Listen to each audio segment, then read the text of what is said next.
Mesdames et messieurs, bienvenue à cette nouvelle édition de la revue de presse sur Cam News 24 et Hit FM Radio émettant depuis Garoua.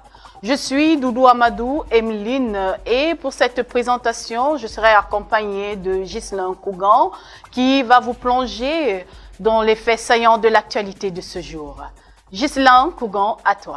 Toujours présent au rendez-vous, merci Emeline Doudou Amadou. Démarrons par le quotidien Cameroun Tribune à la une, import substitution, paris sur les farines locales. Outre la baisse des coûts de production qu'induit l'exonération de taxes sur la valeur ajoutée, TVA décidée par le gouvernement, les acteurs de la filière y voient une facilité qui va booster la production et améliorer la qualité. À terme, le kilogramme de farine de manioc ou de patates douces pourrait se vendre à 400 francs CFA contre 1000 francs CFA actuellement. Page 9 du quotidien Cameroun Tribune pour plus de détails sur cette bonne initiative du gouvernement camerounais. Toujours avec Cameroun Tribune, Académie nationale de médecine en France, un Camerounais coopté. La cérémonie d'admission du professeur Eugène Sobgui, agrégé d'endocrinologie, a eu lieu le 7 janvier dernier au siège de cette institution à Paris. Nouveau correspondant étranger de l'Académie, le professeur Sobgui, 54 ans, est le premier Camerounais à intégrer cette illustre institution,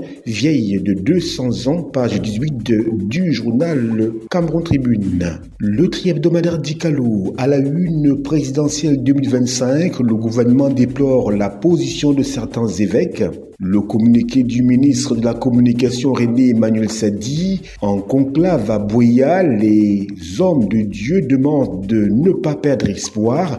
Le docteur Mohamed Obaïro Fadil, membre du comité central du Rassemblement démocratique du peuple camerounais, et le RDPC affichent une sérénité victorieuse. Tout ceci est à lire à la page 6 et bien sûr à la page 7 du tri-hebdomadaire d'Icalo. Toujours avec d'Icalo Agriculture, la TVA sur la production des farine locale supprimée, page 5, pour s'en apercevoir. Moderniser l'état civil, près de 15 000 actes de naissance seront financés par le ministère de la Promotion de la Femme et de la Famille, page 9, pour lire cette initiative. Infrastructure, nous sommes en sport. La Confédération africaine de football autorise la réouverture du stade d'Olembe, page 11 du tri-hebdomadaire d'Icalo.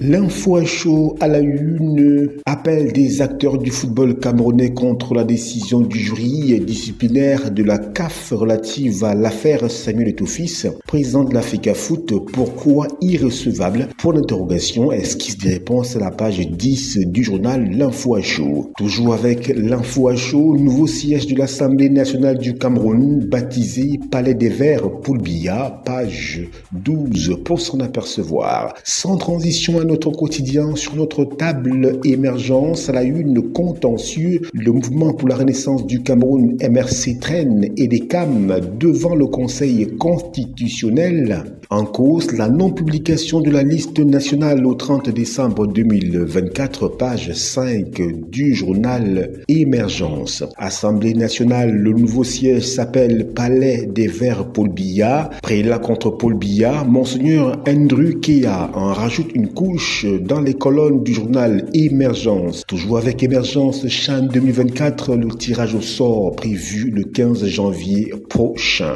Info matin, à la une, on parle de toute autre chose. Travaux publics, Yaoundé, Edéa, Douala, ça passe déjà bien, nous dit-on. L'axe désormais praticable au grand bonheur des usagers, c'est ce qui ressort de la descente ce 8 janvier sur le terrain d'une équipe du journal Info Matin. Au même moment, le ministre des Travaux publics Emmanuel Nganou Djoumessi faisait une descente sur le même tronçon, page 3 pour plus de précision. Docteur Cyril Edou Allo, la page 4 du quotidien Info Matin, je cite, « Chacun doit se considérer comme un apôtre de la religion Cameroun », fin de citation, à l'occasion de la cérémonie de levée des couleurs et de la minute de civisme ce 8 janvier à Yaoundé. Le directeur général du budget a entre autres invité son personnel au respect de l'intérêt général. Tout ceci est à lire dans les colonnes du journal Info Matin. Après Info Matin, le quotidien L'économie à la une, import substitution, les services déséquilibrent davantage la balance commerciale. Plus que le riz, le poisson, les banques, assurances, le transport aérien, la logistique, la fabrication des CNI et passeports nécessitent une expertise camerounaise. Page 3 du quotidien L'économie. Marché des capitaux, les trésors du Cameroun et du Gabon en quête de 45 milliards de francs CFA, nous dit le quotidien L'économie à la page 7 de cette édition. Toujours avec le quotidien L'économie, on évalue à l'effet de savoir pourquoi l'inflation persiste. Page 9 de ce journal. Coopération Cameroun et Côte d'Ivoire veulent renforcer leurs relations commerciales. Page 3 pour plus de précision. Défis actuels, nous sommes à la une. Relance économique. Afriland First Bank lève 37 milliards et demi de francs CFA pour financer les PME. Ce financement résulte d'un accord de prêt conclu le 2 janvier 2025 avec la Société financière internationale SFI, filiale du groupe de la Banque mondiale spécialisée dans le soutien au secteur privé. Page 3 du journal Défis actuels. Le financier d'Afrique à la une, port autonome de Douala, gestion optimale de la RTC par des nationaux en 5 ans. Elle a généré un chiffre d'affaires cumulé de 277 milliards de francs CFA, des investissements de 50 milliards de francs CFA et des redevances de 89 milliards de francs CFA reversés au port autonome de Douala sur cette période. Des chiffres largement au-dessus de ce qu'a reversé l'ex-concessionnaire Douala International Terminal en 15 ans, nous dit le financier d'Afrique dans cette édition. Perspective toujours avec ce journal, les 3 grandes priorités du Gabon en 2025 sont livrées à la page 11 du journal Le Financier d'Afrique. Afrique centrale, les contours du plan spécial de renforcement de la liquidité de la BDEAC nous sont livrés dans les colonnes du journal Le Financier d'Afrique. Coupure d'internet, près de 1000 milliards de francs CFA perdus par l'Afrique en 2024, nous fait savoir Le Financier d'Afrique qui poursuit avec la loi de finances 2025 et nous entretient sur les innovations majeures du budget du Cameroun. Flèche d'Afrique à la une, l'autoroute Yaoundé-Simalène, stop au désordre urbain. Célestine Kétia-Cortez frappe du poing sur la table, nous dit ce journal. L'Indépendant à la une minifie l'affaire des 16 milliards de francs CFA, on en parle. Affabulation sur une créance due à une entreprise chinoise Razel.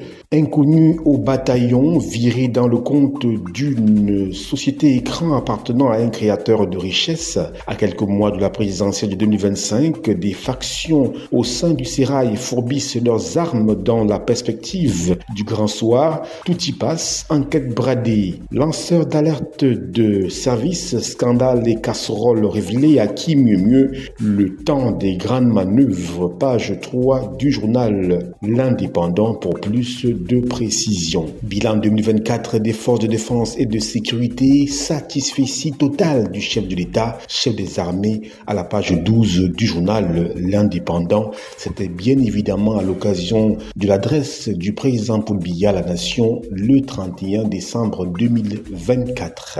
Le journal La Météo à la une, coopération diplomatique, le Cameroun en phase avec ses partenaires internationaux à la page 3 du journal La Météo. Des audiences ce 8 janvier à Yaoundé, accordées par le Minat pour la Tangandji à José Aveliro Betancourt, Christopher John Lamora, Matthew Woods et Lorraine Anderson, respectivement, nonce apostolique, ambassadeur des États-Unis, haut commissaire du Royaume-Uni et haut commissaire du Canada, ont été l'occasion de resserrer les liens avec ces pays amis. Page 3, nous vous disions, du journal La Météo. Mutation à la une, boulevard du 20 mai, en fin de compte, fin. Se rapprochant beaucoup plus de famine, l'opération spéciale de lutte contre la vie chère organisée sur ce site par le ministère du Commerce attire des milliers de nécessités obligés de se lever très tôt le matin et faire la queue pendant de longues heures pour acheter des denrées de première nécessité à des prix